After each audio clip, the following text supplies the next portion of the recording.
Hola, Film God family. It's your host, Isusko.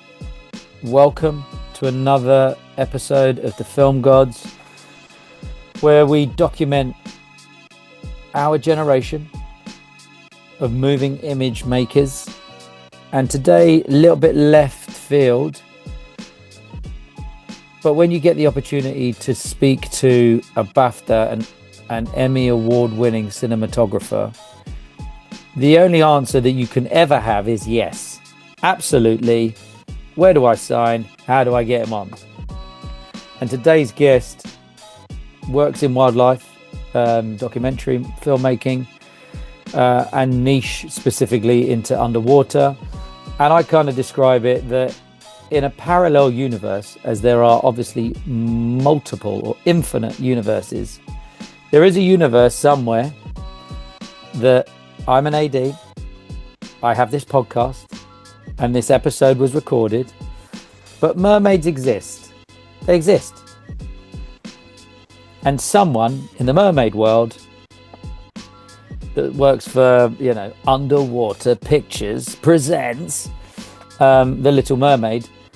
Our guest would be the person they would communicate to film that film underwater in locations in real life.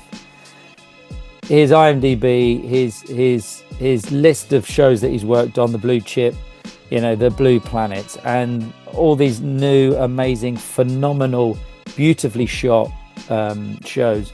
His latest one, Our Oceans, on Netflix, dropped 20th of November.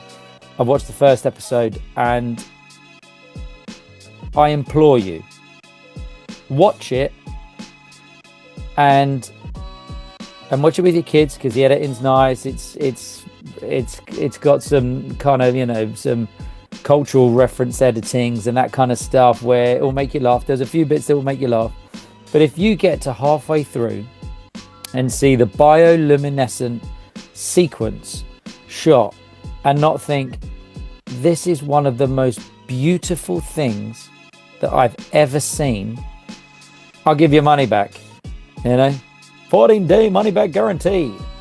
I'd love to be able to say that I'll pay you Netflix for the month, but we're not there. We're not doing that yet. But it is one of the most beautiful things I've seen. And there's a sequence, and we talk about it, with the humpbacks, where the camera, they've managed to kind of safely put the camera on the humpback whale and they're chasing and fighting, and it's just beautifully shot and wonderfully edited to give a passion and a story behind it. There was no way I could say no. So he said yes. He's come on, other side of the world. God bless technology and Zoom. It is one of the most fantastic eps that I've enjoyed, because I grew up, watching the Attenborough shows, and I love it. Absolutely love it. So I'm thankful and blessed that this man said yes. Go and check out Our Oceans, narrated by Barack Obama. And if you like this ep and you like it, share it, go on Insta, become a friend, tag us, like us, become a follower. I'd love to start building this platform up from the small world of commercials that I work and breathe and live in to greater, bigger and bigger, so that we are then becoming a global family of filmmakers. And I thank you all for listening, because around the world I see the downloads. I'm still blown away by the amount of people that listen. So thank you so much, everyone who has been listening day on day now. There hasn't been a day for the last few months that we haven't had downloads and listens. So please, to get us in the charts, if you can, listen to it on the Apple podcast platform, because that helps us in the charts. If you want to, I drop this episode on YouTube so you can see the faces talking. But thank you to our guest. Thank you to you for listening, and enjoy the episode. Ladies and gentlemen. So Film God listeners, podcast enthusiasts, today's episode is kind of me fulfilling a bit of a childhood dream because growing up as a kid, the telly would go off, but just to get that extra little half hour before bed, David Attenborough, I'd be me and my sister would be sitting in my parents' bed watching nature documentaries. And that was kind of like the thing that you could do. It didn't count because it was educational and it was beautifully shot. And I think the evolution of the nature documentary area of filming is something that I really wanted to get hold of. And it just transpires that my best mate's brother-in-law is one of the best people to be talking to about this. I was like, I gotta get him on. So he's on the other side of the world. It's super late for him. It's brand spanking fresh in the morning for me. And I just want to thank him firstly for giving us our time.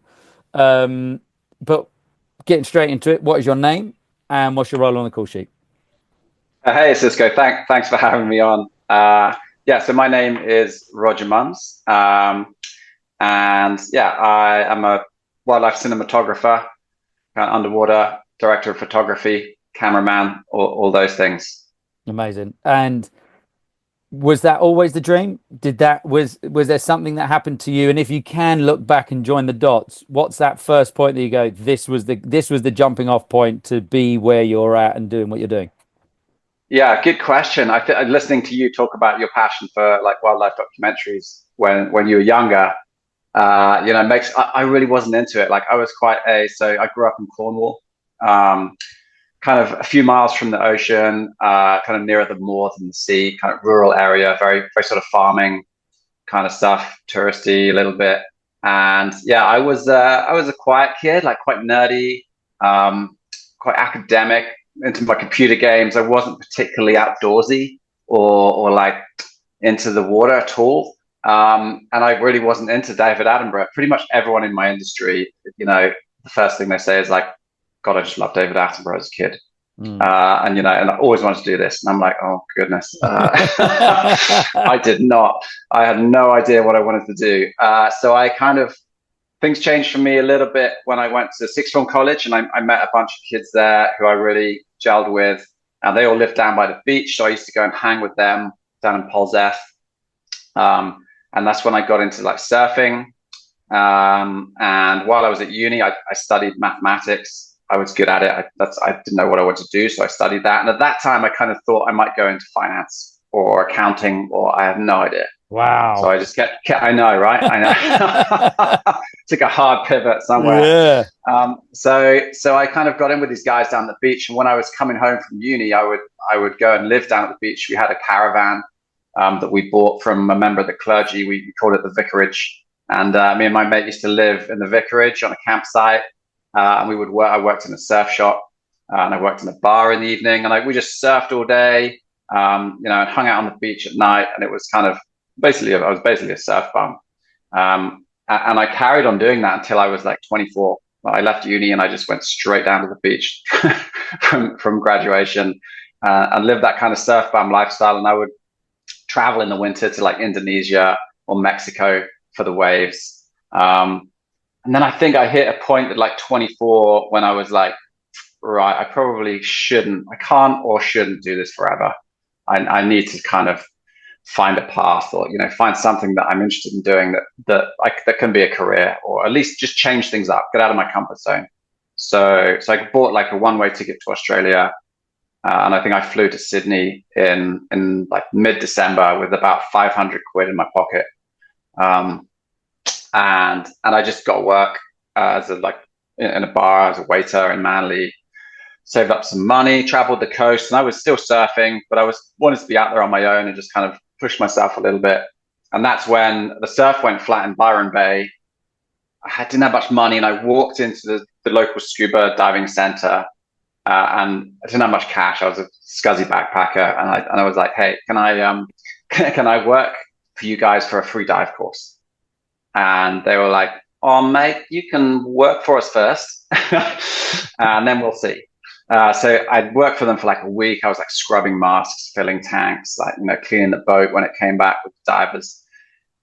And at the end of that, they were like, okay, we'll give you a course. So they gave me my course. And then from the first moment I started diving, when I was 25, first moment I hit the water, I was like, is incredible. You know, I kind of found what I loved and what I wanted to do.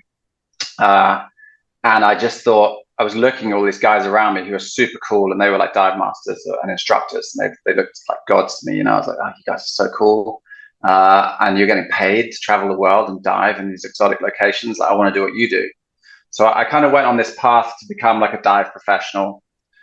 And it took me 6 months, and I became a dive professional. And I thought, okay, I'll carry on traveling. And then this is a bit of a rather long yarn, but I like it. I love it. I got to Borneo. I came to Borneo. I had a friend in Borneo who was like, come out here, dude. The diving's amazing. So I was a dive master looking for work. I was like, sure. I jumped on this ferry. I was in Indonesia. It took 3 days to get there. And I got off, and I did some diving there with my mate, and it was epic. There was sharks everywhere. It was like these deep plunging walls to 600 meters. It was like phenomenal. And then he went home, and his boss offered me a job, and I stayed. And it was then that I met, just randomly, I met this guy, and they were filming. So the first ever Survivor, the UK Survivor, was being filmed in the area on Pulau Tiga, Survivor Island, just nearby. And I met this guy who worked for a company called Scuba Zoo, and they were an underwater filming company. And he was like, "There's an opening just come up." One of the guys, one of their cameramen had just been booted off Survivor for not getting a good shot. So the Nasty Nigel had fired him on the spot. He was God. Like, yeah, apparently he was looking at the rushes, and it was like, "Who's camera 4?" And they were like, "Well, that's, you know, this guy." And he was like, "All right, he's out." He's voted off. Pretty sick. And so there was this. They had this island filming operation where they filmed guests on dive resorts, and they were kind of pulling guys off that to work on Survivor. And they had this opening, and I was like, absolutely. I mean, you know, I 100% want to do that. And they trained me up, and for 2 or 3 years, I was filming like tourists diving every day. I had to make like a 20-minute film every day of these tourists diving, rain or shine, whatever the conditions. I had to make this thing, and then I had to try and sell it to them, right? Because that was my commission. I didn't get salary. So it was kind of like hardcore film school. You know, you didn't get paid unless you made a good film. You had to pitch the movie every night, like, come and buy this film. And you're honing your skills, like trying to get better, and you make sure that your clients wanted to buy it. So it was kind of a weird hybrid film school. And that was kind of the pivot moment for me when I started doing that. And then I realized that that's what I wanted to do. So it was sort of a marriage of my love of diving, and I'd always enjoyed photography, and I just kind of put those things together at that point. And that was when I started seeing, someone gave me the box set of the original Blue Planet back in I started filming in 2001, and I think 2002, they gave me this box set DVD of Blue Planet, and I thought that was insane. I just thought it was, you know, unbelievably good and so compelling and beautiful. And I didn't ever believe that I could work on something like that, but it was inspirational, in that I wanted to work in TV. You know, never crossed my mind that I would work on an Attenborough show or anything like that. I didn't have such grand ambitions. But yeah, that was the moment for me that I thought I wanted to do it. I wanted to carry on. A lot of people just did what I did and then moved on and used it to travel and, you know, film some tourists elsewhere and then went back to the real world. But it was then that I really knew that I wanted to get into wildlife filmmaking and filming for TV. Yeah. Wow. I mean, I've got a little goosebump. Sorry. That's the kind of intro or answer to a question that I think everyone needs to hear. It's not, I was 5 and I desperately wanted to be a DP and I did thing and this and the other. It was like, do you know what? I was traveling. I was following my instincts. I was following my gut. I was doing what I was enjoying. And then the job found me. You weren't going out going, this is exactly what I have to do. You were like, well, what do I love? And then it suddenly just went, ding. Here you go. Well, here's everything that you love doing. Plus you can make some money from it. And it's like most people go to the office. They go, oh, it's the opposite, whoever, Susan and Trevor. Hi, Susan. How was your weekend? Yeah. Okay. Good.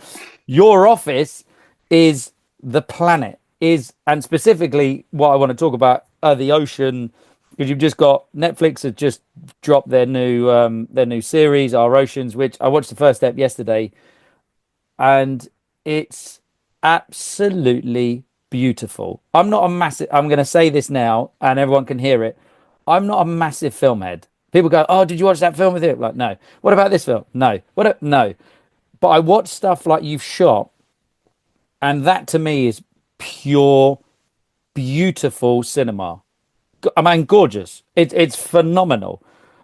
Well, And thanks, man. there's a few things that I want to get like specifics because there's this one scene in the first step which is Pacific, and there it's the bioluminescent plankton, and all of a sudden you kind of and I think the question will come once I've kind of described what I want to ask.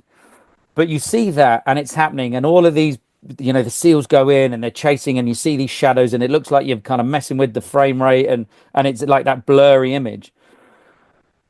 And then you cut, and then it cuts to like this time lapse of the volcanoes, tuk, tuk, tuk, tuk, tuk.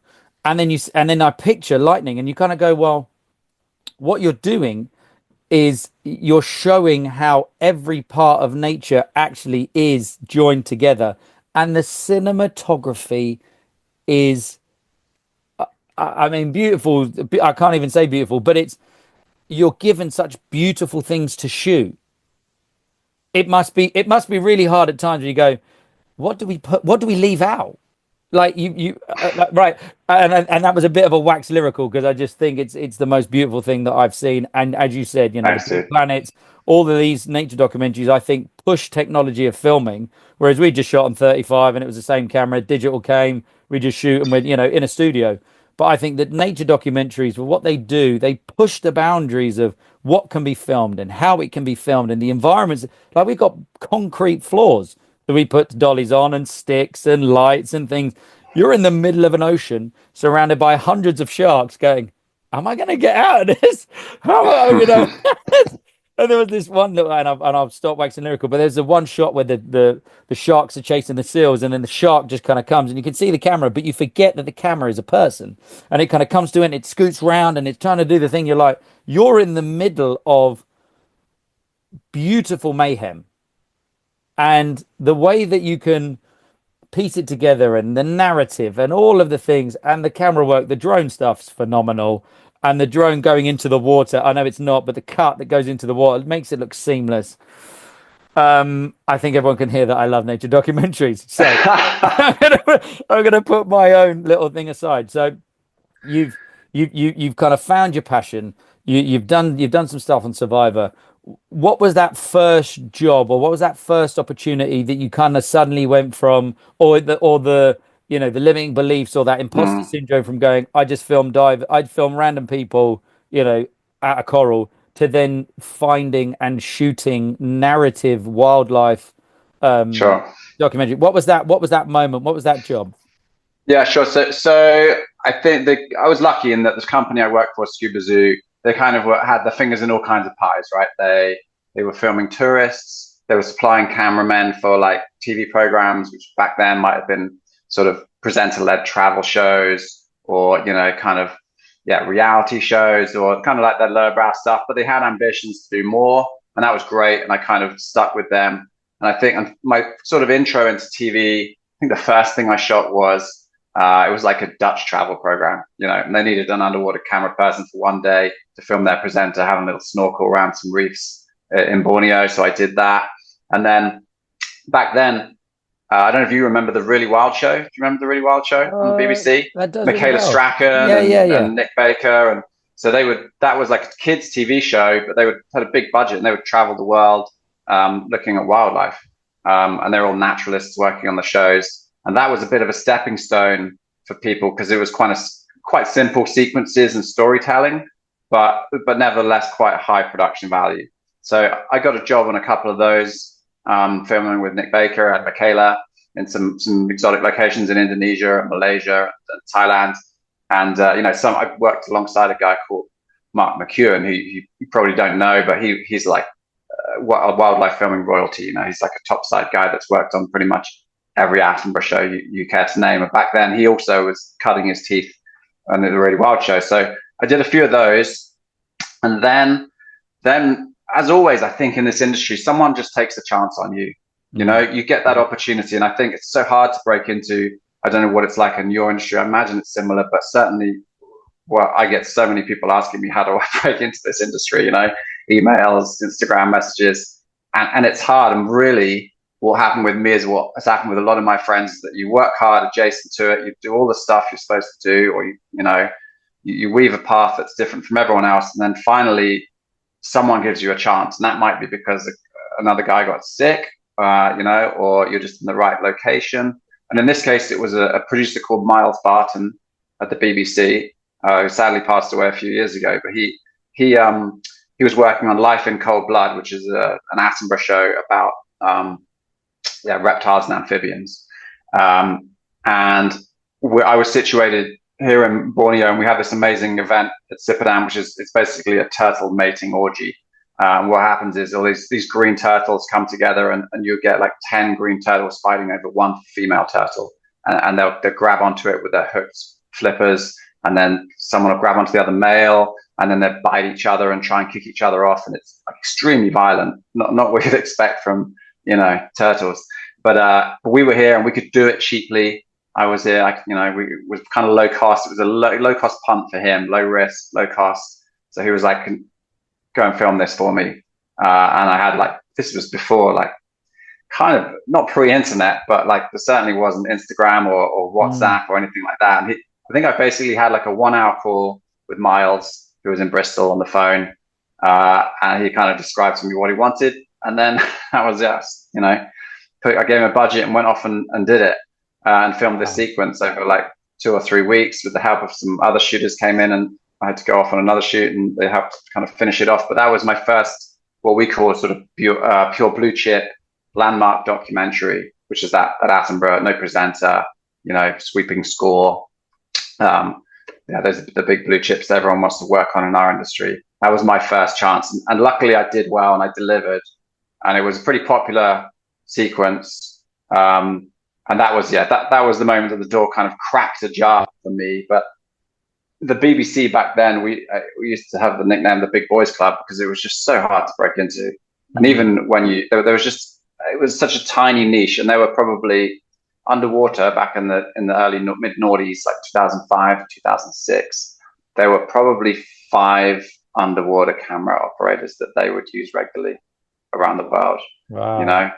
And it was just such a tiny niche, and to gain that trust and to get more work, and there just wasn't that much work either. They would make 1 show a year, and most of it might be on land, and might have 1 or 2 underwater show sequences, So there just wasn't that much work around. So even after that, I had to fill my schedule with filming presenters and doing dive resort promotional videos, and you had to hustle to fill in the gaps. And I think it was a couple of years before I did my next blue chip landmark for Life, which was an even bigger, the Humpback Heat Run. So it was that was my first opportunity. And like I say, it was just a guy taking a chance on me, really. And I'll forever thank Miles for that. Yeah, but let's just wind it back a little bit. You say it's someone taking a chance. If you hadn't have seen the opportunity, spoken to Miles, put forward a proposal, not tried to have an amazing huge markup and you kind of went, I'm going to take this opportunity. I know that I may not make the most amount of money out of this, but it's the chance to get into the foot in the door. Yes, Miles took a chance, but I think your belief in yourself was the point that, a lot of people have just gone, oh, I know there's turtles here, but you know what? Unless someone comes to film it, I'm not going to bother. And I think that's the beautiful thing about what we do in the filming, is that you can make it happen for yourself. You can go out and find something and shoot your own stuff and make it. Yes, we got Instagrams and all the rest of it to become famous or get hits or whatever. But your vision of going, there's a scene here, or a sequence as it seems to be referred to. Now that seems really strange for me, because normally in commercials, you've got an agency, you've got a client, they've come up with the idea, it comes to the director, they shoot storyboards, we go to a location, we say it's a 35mm from here on a slider and a tracking shot from here. How do you put together those sequences then? Because you're filming. And this is no disrespect to kind of tourist videos, but there's probably no narrative. It's just, hello, happy people against lovely fishes, beautiful people walking in a resort. how did you understand and grasp that kind of, right, I need to, and is there a, in our world, it's, start with a wide, set the scene, mid close up. What are those sequences? What are the tick Yeah, points that you need to get? The you're grammar, talking the about like film the grammar, language. yeah, the Yeah. grammar of our filmmaking. Yeah, I mean it's a great question. So yeah, obviously I understood how to shoot a sequence. From my presenter-led stuff, it's like two-shot presenter with animal, close-up of animal with a bit of presenter in the background, pull it out again. So I had some understanding of that kind of basic grammar of storytelling. But I think Blue Chip Landmark has a grammar of its own, and that is the key. That is why, like, especially underwater, kind of learning that has been hard. And I think even if you look at Blue Planet 20 years ago, the storytelling is poor. Like the sequence building isn't quite there yet, and there'll be some overly long shots or a cut from a very wide shot to something. There'll be a weird insert. And I think people just didn't quite understand how to build those sequences, how to build those stories, that narrative in the same way. So I think in the mid noughties, it was starting to get a lot better, a lot more informed, and the quality of people before it had been very niche. Like it's very hard to find a guy that had, or a woman that had 1,000 dives, good experience underwater, and who knew how to shoot a camera that back in those days shot film, or we were taking these huge Sony HD cameras underwater. That they were like, took two people to lift them. Wow. So just getting experience, getting your hands on one of those was incredibly hard. And then as we move on, like through the noughties, and towards the time that I was starting to use cameras, were getting smaller, more accessible. So that was really helpful. You didn't have to just the traditional way in was to assist a cameraman, to become their assistant, watch what they do, help them out, light for them, just watch their workflow, and then at some point take the camera off them, get a few shots behind the scenes or whatever, work your way in. But yeah, Miles took a bit of a chance, and there was coaching there. Like the BBC are very good at like elevating you and bringing you up. And at that time, there was a storyboard. The way these things normally work, it was interesting hearing you talk about agencies and so on, and that the rhythm and the way that your shoots happen. So for us, story is everything. Like there are only so many stories out there that are interesting fish behaviors, animal behavior. And so in a big production like a Blue Planet or an Our Oceans, you'll have a team, you'll have some researchers, you'll have some assistant producers and a producer for each episode. That's typically the makeup. The producer of the app, they'll have an AP, might be shared across a couple of apps, and a researcher. And those researchers are out there just mining the internet. They're going to scientific conventions, reading scientific papers, and they're trying to find interesting animal behavior, ideally that has never been filmed before. And that is the currency of our business story. Everyone's looking for that next cool behavior, that orca that's going to leap out of the air and grab a seal, mid-flight, or that fish that can use a tool. They're looking for something special to grab the audience's attention. In the case of Our Ocean, I shot a veined octopus in Limbo Strait, which is shooting rocks out of its siphon at fish. It's an octopus with a gun, right? And that's kind of grabbed people's attention online. And so they're looking for stuff like that. So I was helped with the turtle mating thing was on our doorstep, and it was a story that Scuba Zoo, our team, brought to the BBC and said, hey, this is happening, we could film this for you, and we can do it pretty cheaply because we're out here, take a chance on us, we can do it. And I was the guy that did it. So that can get you in the door. Like if you've got a compelling story, then usually they'll take a chance on you to shoot it if you can, or they might send someone else more experienced. You might help them or learn from them, depending on where you are in your career. And luckily, when that first opportunity came along for me, I was far enough along that they were prepared to give me a shot, and then they helped me understand what shots I needed. Back then, we couldn't send rushes back. Nowadays, you can WhatsApp rushes back every night or use Frame.io, and they can be almost directing from Bristol, But in those days, it was just a phone call every week going, how's it going? Yeah, it's nice, going all right, get some good stuff, I think. Okay, great, carry on. It was another age. Yeah. So, I mean, this just because I really want to touch deep on that progression to now being And if the terminology is correct, it's kind of like series DOP. It seemed like our oceans, there was kind of three of you. What does that, how does that progression, I mean, it seems like you've just explained it, which is you get in, you do what you can, you get the odd shot in, you learn from the DP, the cameraman, camerawoman, camera person that's doing it, and then you just get on more shows, more sequences. Is that then the plan? Then to then series DOP. Are you as hands on as you used to be, or are you trying to now? Are you managing from the boat, or do you still love getting into the water? Oh no, I'm 100% in the water. So yeah, the progression really is like, once you become like a sequence cameraman, we would probably say, or a sequence camera operator, then you're shooting sequences. So all of these, just to sort of give a broader overview, that these landmark productions I keep talking about is, the blue planets, the planet Earths, the frozen planets.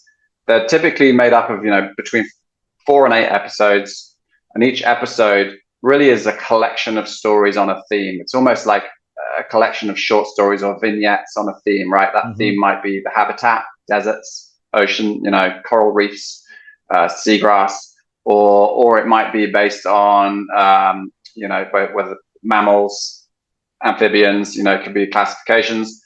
It varies from show to show, but essentially it's a bunch of stories on a theme that are then tied together. In our oceans, we use the Great Ocean Current to kind of as a theme. Each episode is a different ocean: Pacific, Indian, Southern, Atlantic, and then we use the kind of the movement of that ocean, the current around the ocean, to weave our stories together.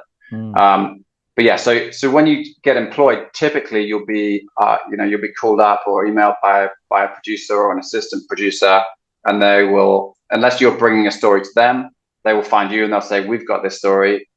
We think you've got the right skill set for it," because there are niches within niches, right? There are operators that love to shoot, let's say, open ocean. So there are people that are known for shooting whales, specifically, or open ocean bait ball events. Myself, I kind of specialize in open ocean cetaceans, and then also on what we call like benthic macro shoots, something like an octopus running around on the sand, doing lots of cool stuff, which is like very small. We call those macro shoots. And they're very different. Like, you need to be across grip, sliders, all the kind of stuff that you might use on set. We try and bring that production value underwater as well. So we'll have underslung quad pods, sliders, all kinds in the water. Yeah, in the water. How do you sit a slider in the water? Someone that shoots like a whale is swimming around like, it's a totally different skill set than shooting, a crab. And so we have to marinize all the stuff, right? What we're doing, what we always are trying to achieve, is to try and bring that topside production value that you guys have underwater. To try and match that. So we have like specialist engineers who will marinize, and that's not putting soy sauce and stuff on it, but it's like, you're basically like making stuff waterproof. Yes. And then so that we can bring it underwater. So we have like some small motion control rigs for like, cup 2-axis movement. We're taking scopes underwater for getting that kind of inside out perspective, that kind of Honey, I Shrunk the Kids look. Underslung tripods. We have all kinds of stuff, man. So which we try and bring that production value underwater and get better all the time, right? Personally, I have a philosophy about grip. We won't get into that now, but like personally, I try not to use it if I don't have to. Try and be more mobile. But does that feel like, because they kind of, there's that old philosophy, it's like you looking into the rock pool changes the rock pool, because the animals change. So it's like the smaller, is it the smaller that you can be, the more unaware the nature and life is? Because I've got in my head some massive underwater technocrane that you're like shooting filming sharks with, and they're like, well, what's this thing here? Well, there's practicality to it, and there's also, diving is like the world's biggest faff anyway. The equipment that we use to get underwater is horrific. The scuba, we mostly now we use closed circuit rebreathers. Okay. What does that mean? Which are okay, so scuba, most people are familiar with, right? You have a tank of gas on your back, Yes. and a reg, and you breathe in the air from that, and then you breathe it out as bubbles. Yeah. Right. So closed circuit rebreather. You have a couple of tanks on your back, and some scrubber.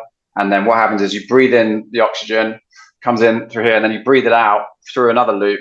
It goes in, the scrubber cleans out the carbon dioxide, absorbs it.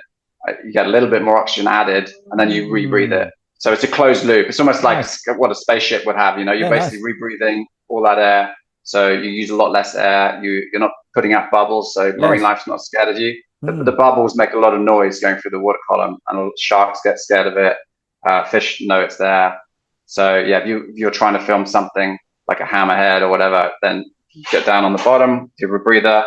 It's almost like you're invisible. So that's amazing technology. It's kind of military technology that we're now using. So that's a FAF. It's big. And then getting grip down, you're having to bring down this like 30-kilo tripod or slider. You need lift bags to float it down because it's too heavy once it's in the water. So you fill that with air and you kind of float it down like a hot air balloon, set it up. It's a lot of work. So my philosophy is that, you only do that if it's really going to give you value, if it's really going to add to the story, that movement, that motion. Don't just do it because it looks cool. It has, story drives everything.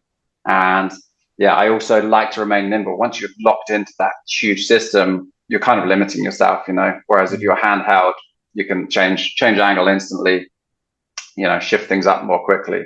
So I wouldn't say I'm anti-grip, but I just think it's just a tool in the box that you pull out when you need it, Everyone has a different philosophy with that. But yeah, the main goal for us is really, to bring that topside production value underwater, which can be tricky.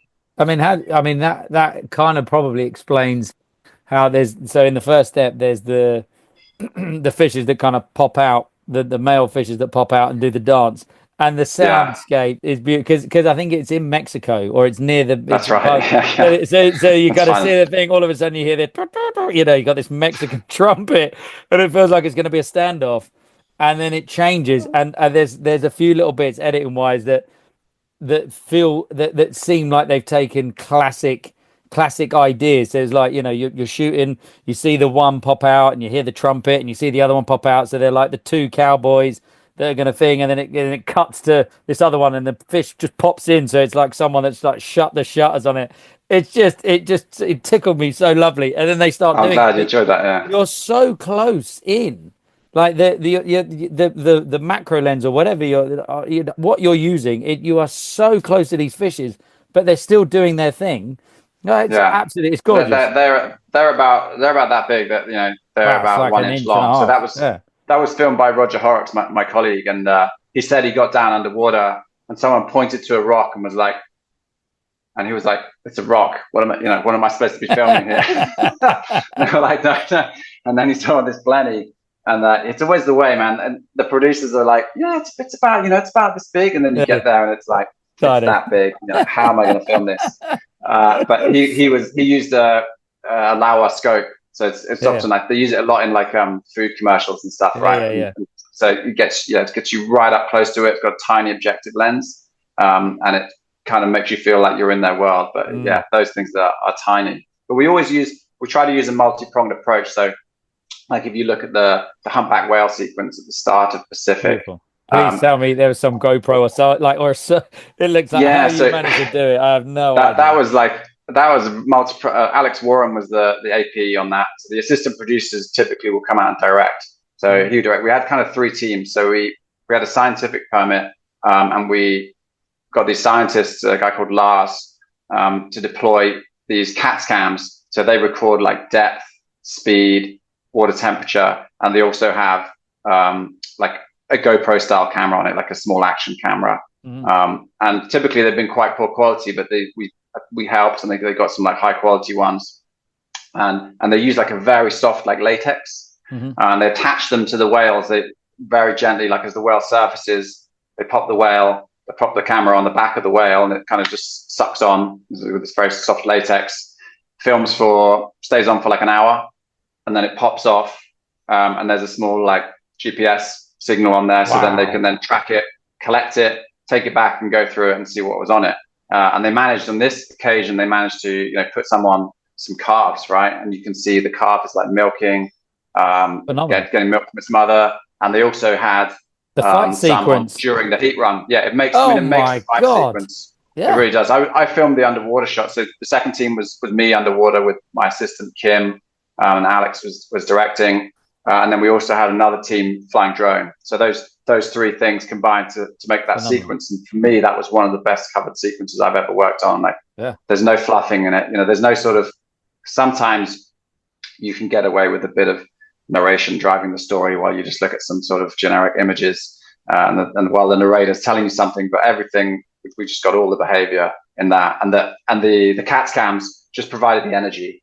When you're on board with that whale and you're surging through the water and it's smashing into another one, it feels visceral, feels like you're there. So really elevated. So lucky. Really elevated the cinematography. To be honest, I mean, it was spectacular. Yeah, really, Can we deep dive into that sequence?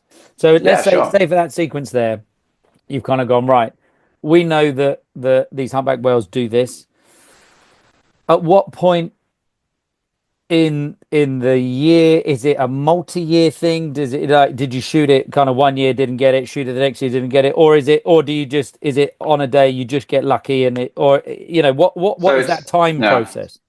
Sure. So I'll speak broadly first. So typically when we make a landmark show, we typically have a 2-year shoot window, and that was the case for our Ocean. So it was about a 2.5 year shoot window, and there's a few reasons for that. One, it takes time to find the stories and mobilize, and you have to get film permits, which I'm sure you know about. That stuff can take months, a lot of lead time. But also it gives us, generally stuff is seasonal, right? So something that usually happens one time of the year. So it gives you 2 cracks. So if you have bad weather or the event just doesn't happen for, there's an El Nino or something, then you have a second pop at it the next year. So in this case, we had.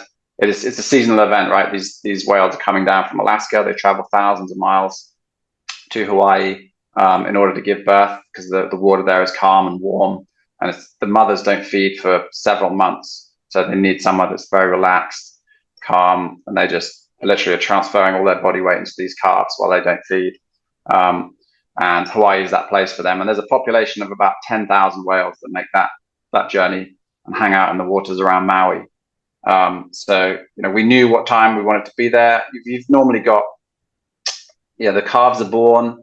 There's a time that those competitive events happen, and there's a time that the calves are born, and you want to film the mother-calf interaction. So you kind of got to get that kind of nexus point where everything's going on, right?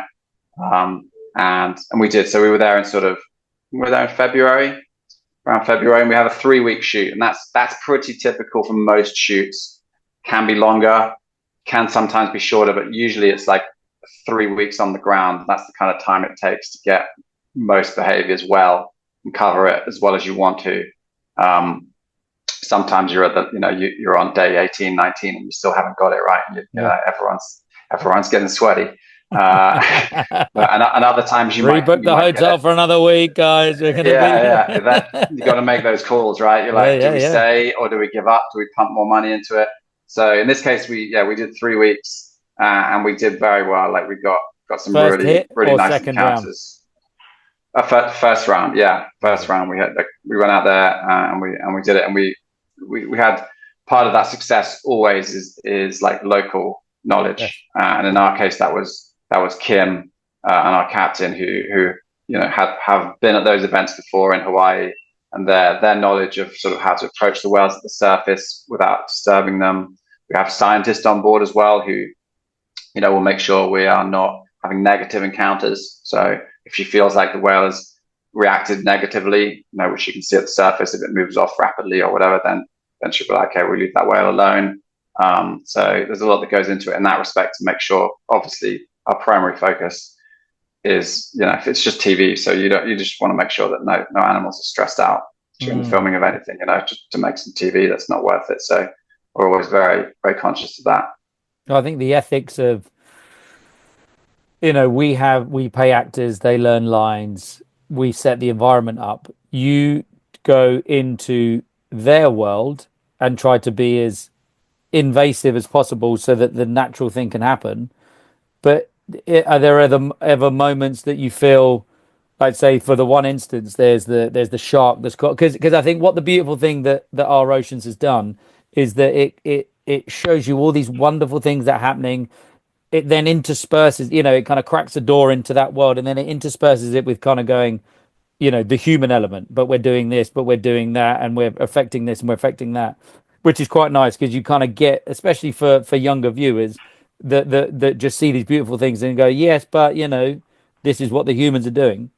When you get put in, or someone is put in an environment where, say, that shark is caught up in the net, where does the ethics lie of, or is it a personal thing of, you know, do you help the animals? Do you not? Do you stop the lion from eating from the thing, or do you have to cut the shark out, or do you not? Like it, that must, like me, I apologize if I step on a snail. If I'm walking and I'm on a school run and I step on a snail, I'm like, I'm so sorry, dude. Or if I see a worm on the floor, I'm picking it up and I'm putting it on the grass, but then I'm affecting its universe and its existence, but I kind of feel like taking it off. You're in a much greater environment, and the risk or the odds or the ethics are so much greater because you are in these environments and you can, or you could. And so where does all of that sit? Yeah, I If think it's a that's even a tricky. question. Sorry, I don't even know if that's a Yeah, no, question. no, I totally get it. Yeah, it's a tricky one, and I have at an extreme end of that. I have a friend of mine who is like a conservation photographer, and he's shooting, he's going and watching like trophy hunters and getting photos of them hunting, and going to places in Korea where, to dog markets and all kinds of stuff. And he's dealing with that on a daily basis. Mm. That decision to do something or to document it. I think you kind of go so in my field, I'm more likely to come across, like some trash or a fish on a line or something like that. And I think if that's what you're intending to film, then you have to harden yourself to some extent and kind of do it for the greater good, right? You're there to film something which hopefully will be hard hitting and which people will see and, will change minds. And you've also got to be concerned if you are in situations where you might be at risk by helping that animal, either from the animal or the people that are harming the animal, then you also have to take that into account. I've filmed before at big fish markets, in Taiwan, and you go in not undercover, but you go in all smiley and like, oh, let's look at that shark, that's amazing, and like, can I get a shot of it? Yeah, my friend, you can take a picture with it as well, and you can wave hi. And all the time you're trying to harvest some hard-hitting conservation footage of these sharks that are being finned legally and so on. And it can be tense. There's guys walking around with machetes everywhere. Wow. Easy to cut the fins off with. So you have to be conscious of your own safety.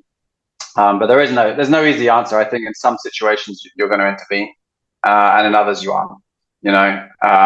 Depending on your remit, what you're there for, and personal safety. And of course, if you can help an animal, you definitely will. And another thing, something that we come across now a lot of the time is pollution and human pollution and trash, plastic pollution. So we're often kind of cleaning up as we go, to some extent, removing a net or something like that. It's just kind of part and parcel of diving now, or being in nature. It's kind of cleaning up the human impact as you go along. Yes, which is sad, but it's the unfortunate truth of people just think it's someone else's problem, and if it's not in our waters, if it's not in our ocean, it doesn't, if you don't see it, doesn't exist. But highlighting those issues, which I think this documentary does, is a beautiful thing. And then so the flip side to having this amazing, in my head, amazing opportunity, amazing life to go and see the world, which is my bucket list. Go around, see as many cultures, as many people, animal, wildlife, environments, all of that beautiful tick box. And most people that do sit at a desk and do the commute every day, their dream is to go and see the world. Is there a flip side? Because I know every time I go away for a shoot, and people go, "Oh my God, you're in thing. That must have been amazing." It's like, I saw the location, I was in a minibus, and I saw my hotel room, and we shot all day, and then we went home and we had to, or we went to the hotel, and then we prepped for the next day, and that was it for 20, 30 days.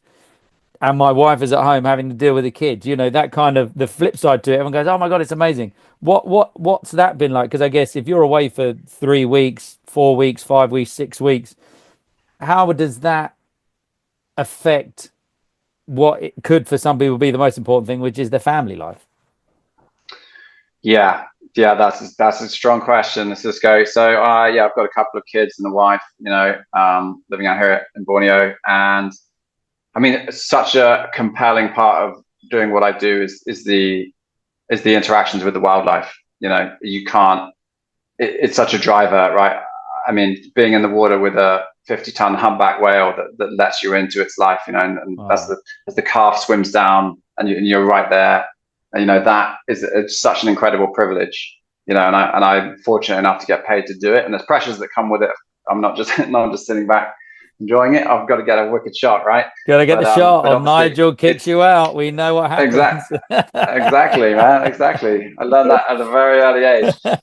So that is such a privilege, and I will never, that. So you don't want to moan about going away, but it is hard.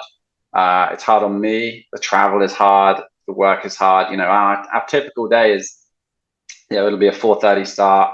I'm sure I'm not telling you anything new here, but it's early starts, it's working all day, and then it's back at sunset, and then it's de-rigging, prepping the gear, going through the rushes. So we're working kind of typically 16-hour days. Kind of, and it gets very tough on me personally, and I'm pretty burned out by the end of it.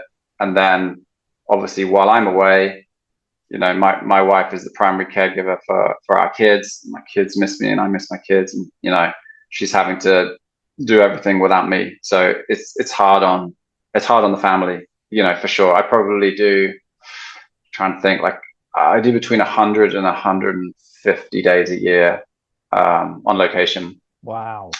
Typically, and there are people out there that do 200 plus, with families, which is insane. For me, there's a line, there's sort of around that 120 days if it starts to push higher than that, then obviously I'm earning more money, which is great, but it starts to take a toll on the family, and it's hard for everyone. So it's hard to find that balance. I don't know if you found it. Finding that magic balance is it's very tricky. I'm still trying.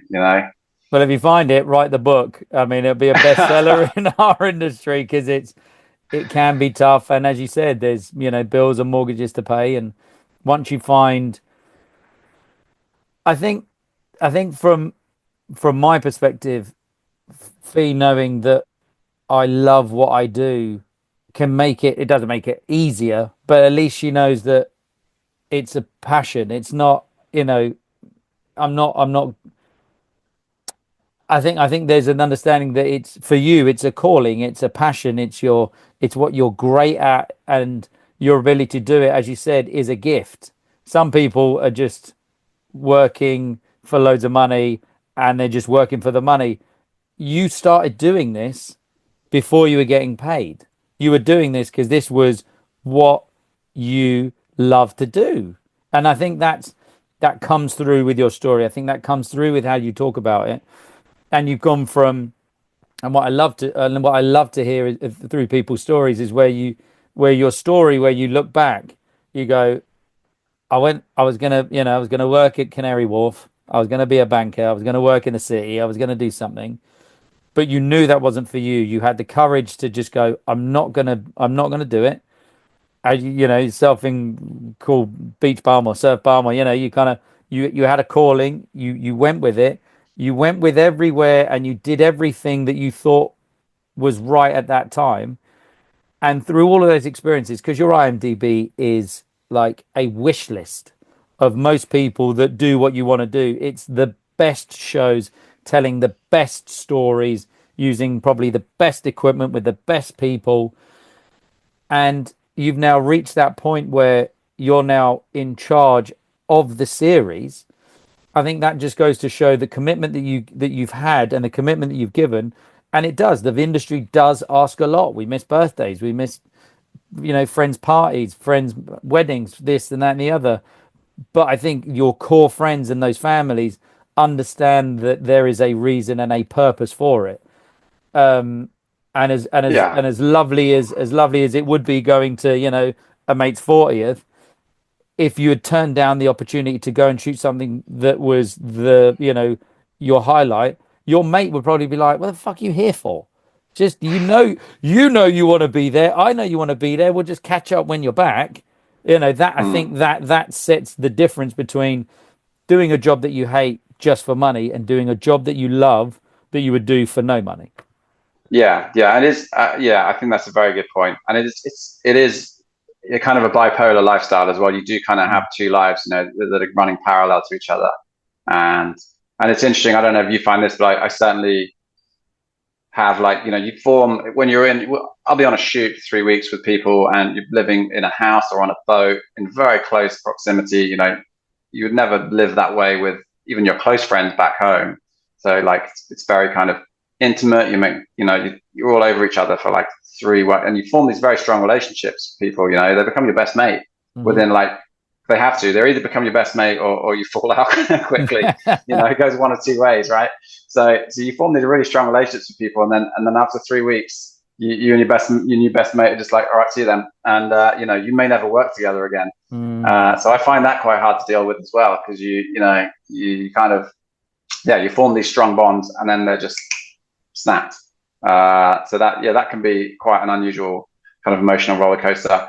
But I just want to go back to that. I think you mentioned, you were like, you're now in charge of the series. So I never completely answered your question about the series DP role. Yes. So I'd probably just wind that back a little bit. So most camera ops or cinematographers would shoot a sequence, and they might, as I explained, there's a bunch of sequences in each series, probably 50 or 60 in a series, and often you might shoot one, you might shoot a part of one. If you're good, or whatever, you might shoot two or three. You literally can't shoot everything, right? Because they've got to shoot 50 sequences in 2 years, so you can't be everywhere at once. So it's quite common that most of the time I'm just bouncing around. I'll do a sequence for these guys, a sequence for them, a sequence for them, and something will come out, and I'll have 1/100th of it or 1/50th of it will be me.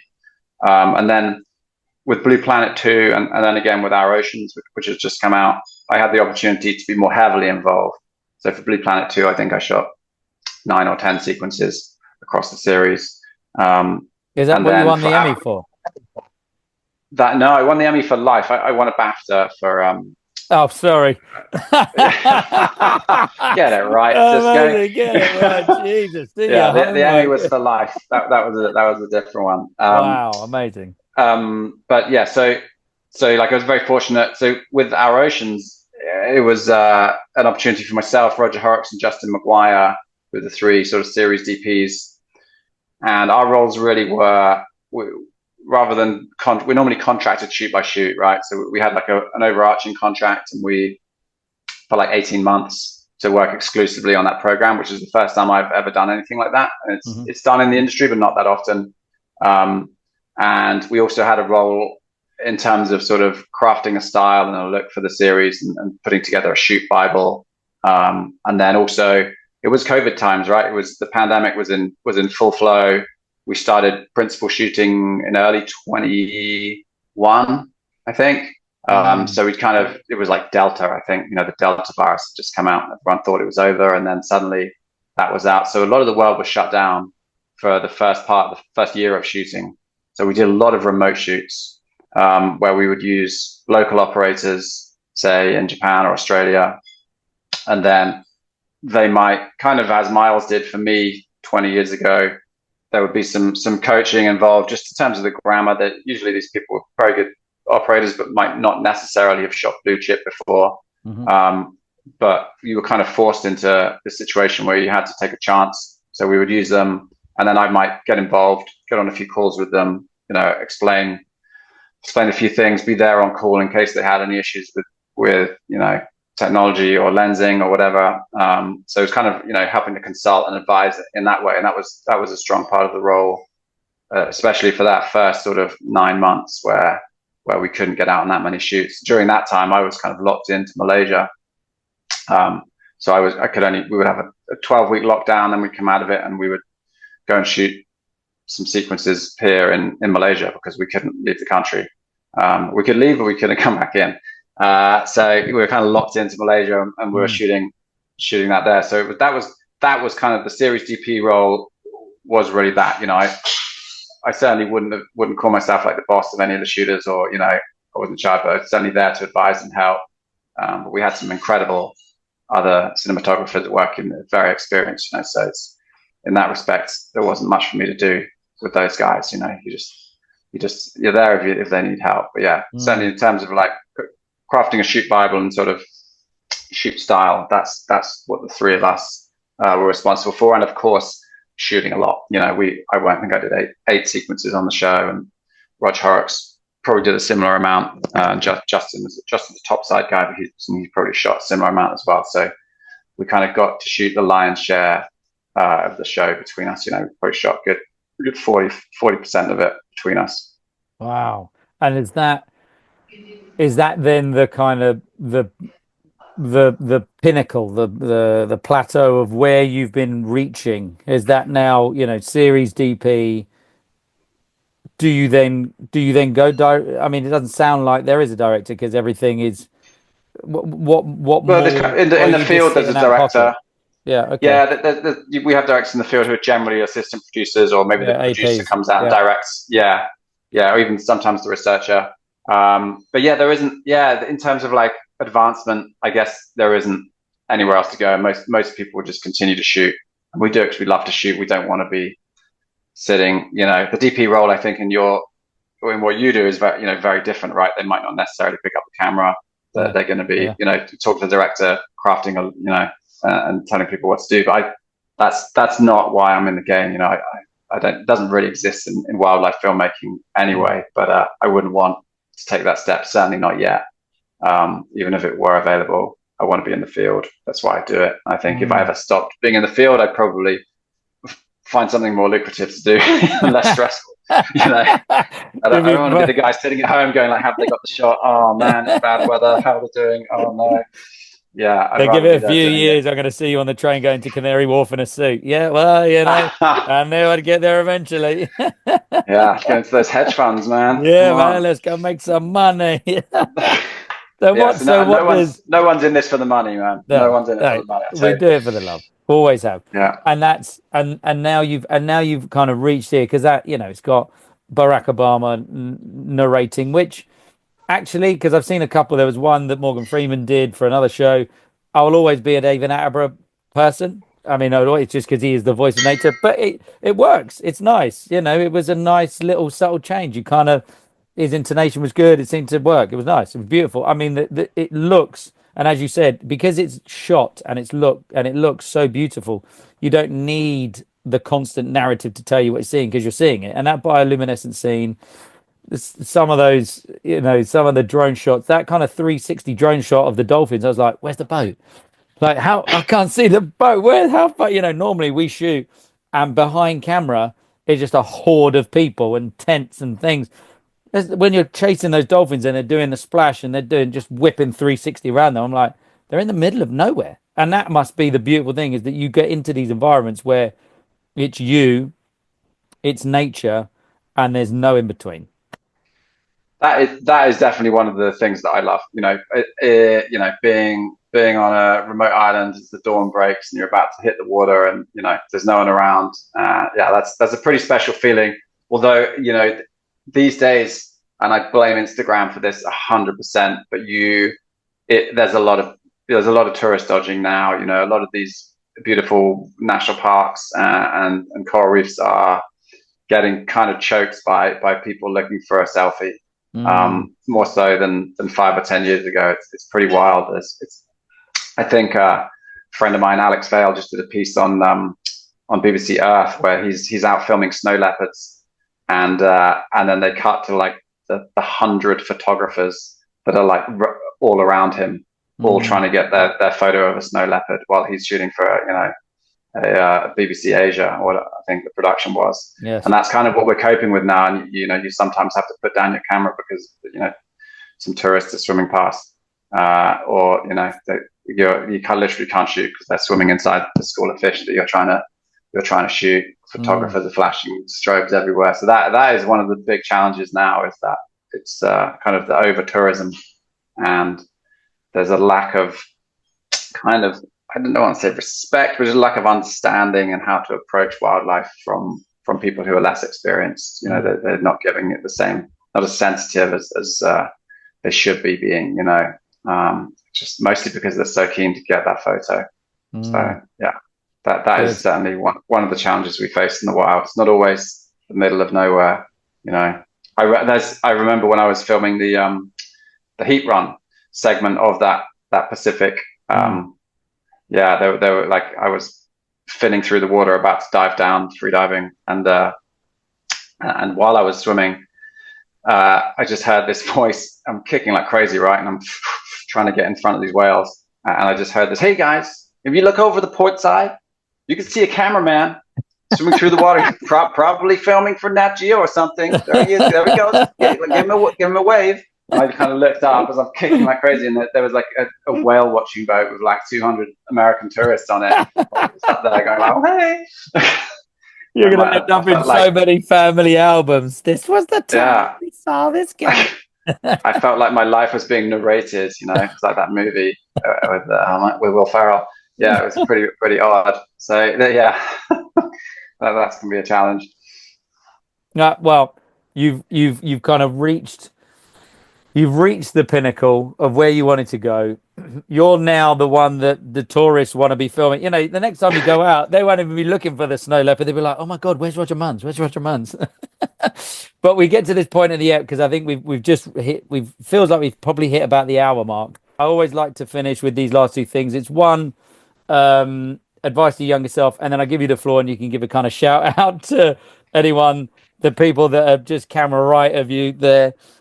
So what would be, and you can choose the point in your life that it would be, whether it's that beach bum, whether it's that first time that you wanted to kind of get the turtles filmed and get that sequence made. But what would your advice now be to that younger Roger? Good question.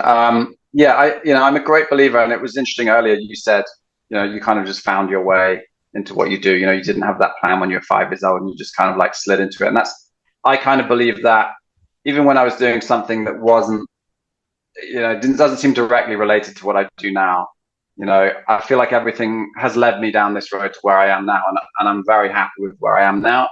So I feel like I wouldn't want to change much. I would probably. So I was working for that company, Scuba Zoo, for quite a long time. And I went freelance about 10 years ago. And I probably, that was probably just a sort of maybe slight lack of self-belief that I could make it on my own, you know.